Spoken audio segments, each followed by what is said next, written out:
जय श्री कृष्ण। जैसे ही कल का श्लोक समाप्त हुआ तो लोगों ने ये प्रश्न सामने रखा कि कभी हम उसको ब्रह्म कहते हैं, कभी उस परम पिता को परमात्मा कहते हैं, तो कभी भगवान। तो क्या ये ब्रह्म, परमात्मा और भगवान ये एक हैं या अलग अलग हैं? क्योंकि जब भी इन शब्दों का प्रयोग किया जाता है तो ये तीनों प्रश्न हमारे जहन में उत्पन्न होने लगते हैं कि ब्रह्म, परमात्मा और भगवान ये अलग अलग हैं या एक हैं। तो ये अलग अलग नहीं है, ये उस परम पिता परमात्मा की विभिन्न अभिव्यक्तियां हैं।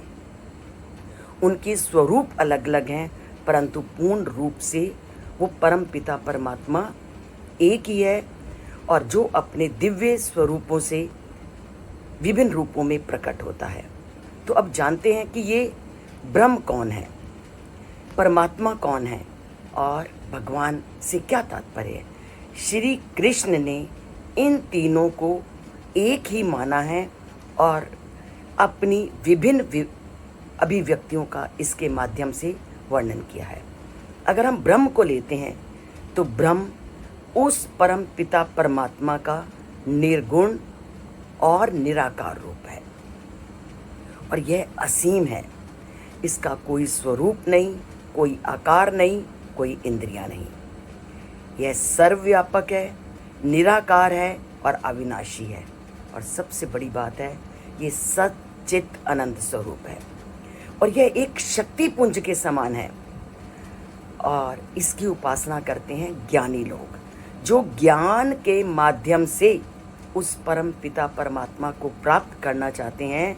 वो निर्गुण निराकार ब्रह्म की उपासना करते हैं, और ये जो निराकार निर्गुण ब्रह्म है ये असीम ऊर्जा शक्ति से परिपूर्ण है, और इसका कोई साकार रूप नहीं है, ऐसा निर्गुणवादी मानते हैं। तो ब्रह्म क्या है? जो लोग इस धरती पर निराकार परमात्मा की उपासना करते हैं, तो निराकार परमात्मा की उपासना करने वाले के जो परम पिता हैं वो ब्रह्म कहलाते हैं। अब हैं परमात्मा। परमात्मा उस परम पिता परमात्मा का साकार रूप है।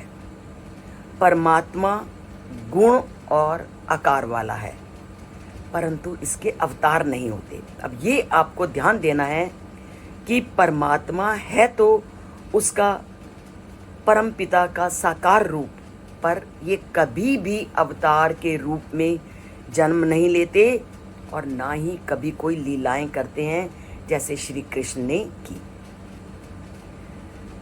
ना तो ये लीला करते हैं और ना कभी अवतार लेते हैं। ये है परमात्मा का अन्य रूपों से भिन्नता, पर ये सृष्टि के कण कण में विद्यमान है। वह सभी लोकों में रहते हैं। हम सप्त लोक मानते हैं, या जितने भी लोग हमारे शास्त्रों में वर्णित हैं, सब लोगों में उस परमात्मा का निवास है। और ये कहाँ रहते हैं? वैकुंठ लोक में रहते हैं। और महाविष्णु को परमात्मा का स्वरूप माना गया है। विष्णु को ही परमात्मा का स्वरूप माना गया है, और इसके 3 रूप माने गए हैं।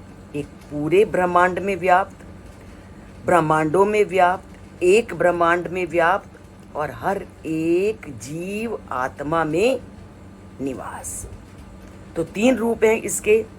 एक लोक जिसमें ये स्वयं निवास करते हैं, और बाकी जितने भी इस धरती पर ब्रह्मांड है उन सब में निवास, और हर एक जीव आत्मा में निवास।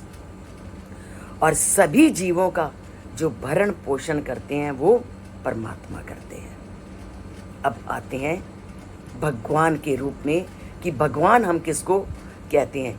ये जो हम प्रतिदिन उस परमात्मा की मूर्ति वाले पक्ष को भगवान कहते हैं, जिसकी सगुण लोग उपासना करते हैं।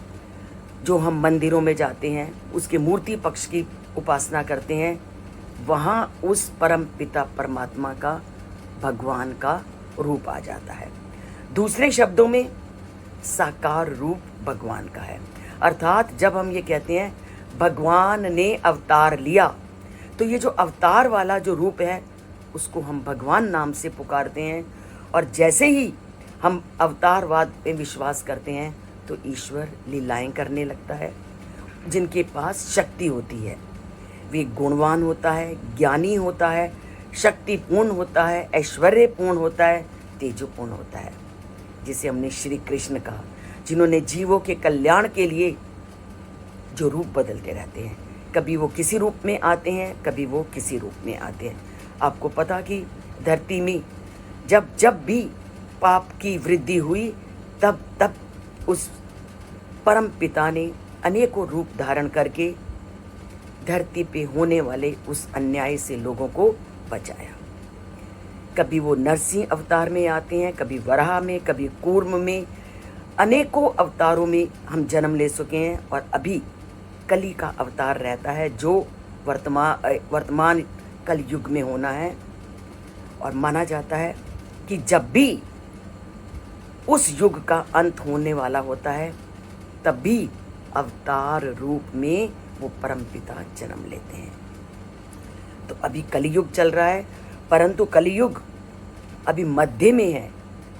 जब इस कलियुग का अंत होगा, तब वो परमपिता कली के रूप में अवतार लेंगे, ऐसा हमारी संहिताओं में वर्णन किया गया है। तो अभी तक 9 अवतार इस धरती पर जन्म ले चुके हैं, और वो सारे के सारे अवतार भगवान के रूप हैं। तो ये था अंतर ब्रह्म, परमपिता और भगवान में। ब्रह्म जो मानते हैं कि केवल ज्ञान के द्वारा ईश्वर को प्राप्त किया जाता है। परमात्मा जो इस सृष्टि का कर्ता धर्ता है। भगवान जिसकी हम मूर्ति के रूप में उपासना करते हैं।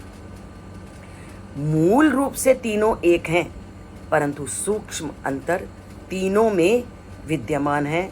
इसीलिए गीता में श्री कृष्ण ने कदम कदम पर कहा कि आप मेरे जिस भी रूप की उपासना करो, अंत में तो आपने मेरे पास ही आना है।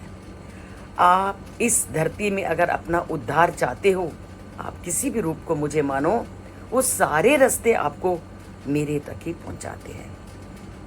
पर उन सारे रास्तों पर पहुंचने के लिए पहले कुछ तो अपने अंदर परिवर्तन लाना होगा। पर परिवर्तन के लिए तो शास्त्रों से जुड़ना ही पड़ेगा।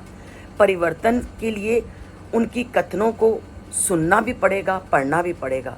तो जिसको जो मार्ग अच्छा लगता है उसको अपनाएं और उस परमपिता परमात्मा के उस मार्ग को प्राप्त करने का प्रयत्न करें। तो इसके लिए आप इस चैनल से जुड़ सकते हैं। अगर सब्सक्राइब नहीं किया तो सब्सक्राइब कर सकते हैं, और लाइक करके उस परमात्मा के प्रति अपने मन के भावों को व्यक्त कीजिए। परमात्मा के घर में देर है अंधेर नहीं, वो हर एक की सुनते हैं। तो हमारी भी सुने, इसलिए सब्सक्राइब करते हैं और लाइक का बटन दबाते हैं। जय श्री कृष्ण।